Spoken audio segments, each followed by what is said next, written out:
பட்ட பகலில் 5 ஸ்டார் ஹோட்டலில் வைர வியாபாரியை கட்டி போட்டு அடித்து துவைத்து 20 கோடி மதிப்பிலான வைர நகைகளை கொள்ளையடித்து சென்ற கும்பல். தூத்துக்குடிக்கு தப்பி சென்றவரை போலீசார் மடக்கி பிடித்தது எப்படி? சென்னை அண்ணா நகரை சேர்ந்தவர் வைர வியாபாரி சந்திரசேகர். இவர் தன்னிடம் இருந்த ரூபாய் 20 கோடி மதிப்பிலான வைரத்தை விற்கிறதுக்காக இடைத்தரகர் ஆரோக்கியராஜ் கிட்ட பேசியிருக்காரு. அவரு வைரத்தை வாங்குவதற்காக ராகுல் என்ற நபரை அறிமுகம் செஞ்சு வச்சிருக்காரு. இந்த நிலையில் கடந்த 2 நாட்களுக்கு முன்பு சந்திரசேகர் வீட்டுல வச்சு வைரத்திற்கு பேரம் பேசி விலையை நிர்ணயம் செஞ்சிருக்காங்க. அது மட்டும் இல்லாம மற்ற விவரங்களை வீட்டுல வச்சு பேச வேண்டாம்னு பொதுவா ஒரு இடத்துல வச்சு பேசிக்கலாம்னு சந்திரசேகரிடம் ராகுல் சொன்னதா தெரிகிறது. இதையடுத்து வடபழனியில் உள்ள கிரீன் பார்க் ஹோட்டலுக்கு வைர வியாபாரி சந்திரசேகர் போயிருக்காரு.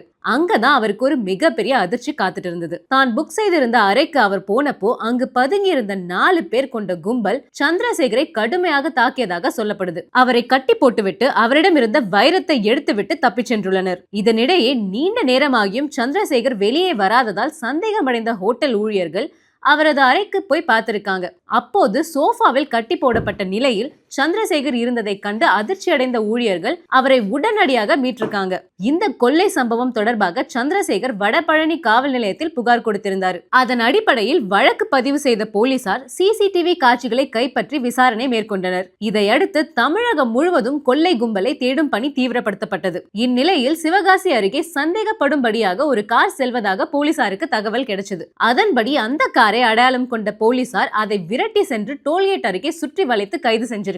தற்போது கைது செய்யப்பட்ட 4 பேர் மீது வழக்கு பதிவு செய்யப்பட்டு தீவிர விசாரணை நடத்தப்பட்டு வருகிறது. பட்ட பகலில் நடந்த இந்த சம்பவம் அப்பகுதி மக்களிடையே பெரும் அதிர்ச்சியை ஏற்படுத்தியுள்ளது.